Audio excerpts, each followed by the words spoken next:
discover that little girl kittens don't come with any table manners at all.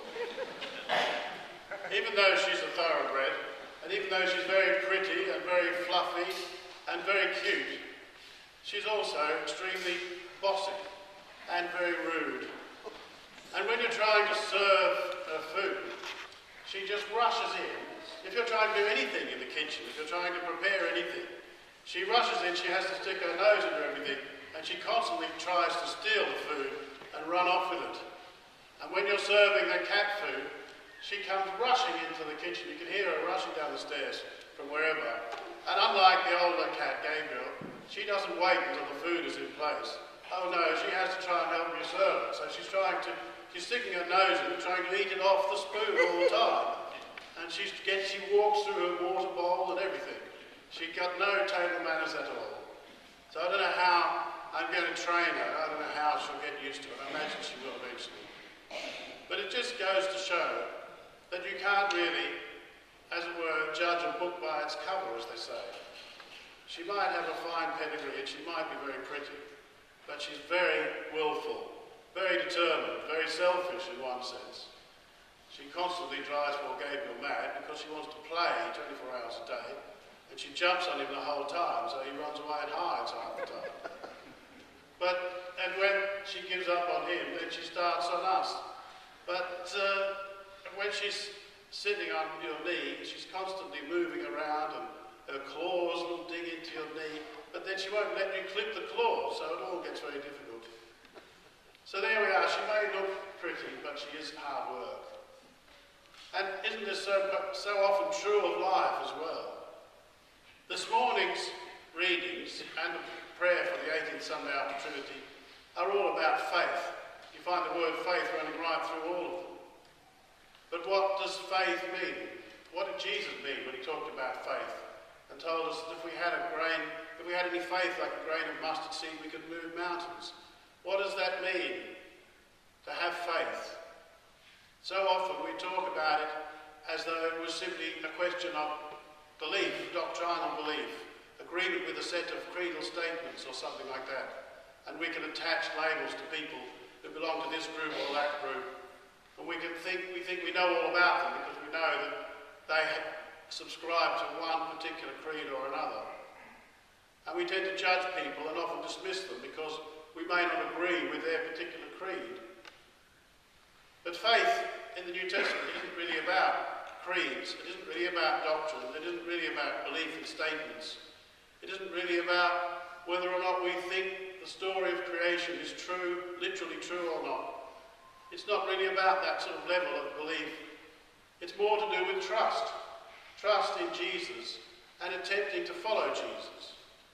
And I think a lot of it is about looking on the positive side, seeing the good in people, looking beyond surface appearances and being able to see what's really going on. Not making judgments simply on the basis of superficial behaviour, but finding out what's really going on in a person's life, why they're the way they are.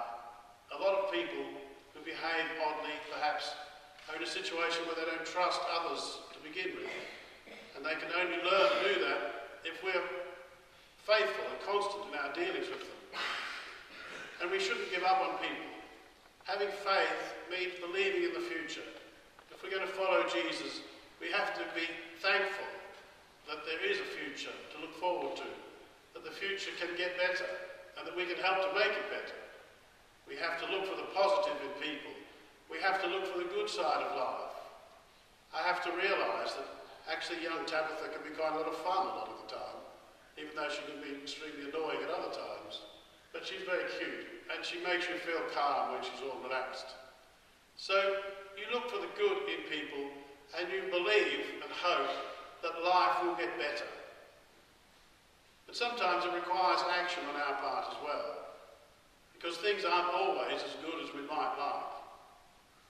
At harvest time, I think it doesn't hurt to remember that actually most of the world goes hungry.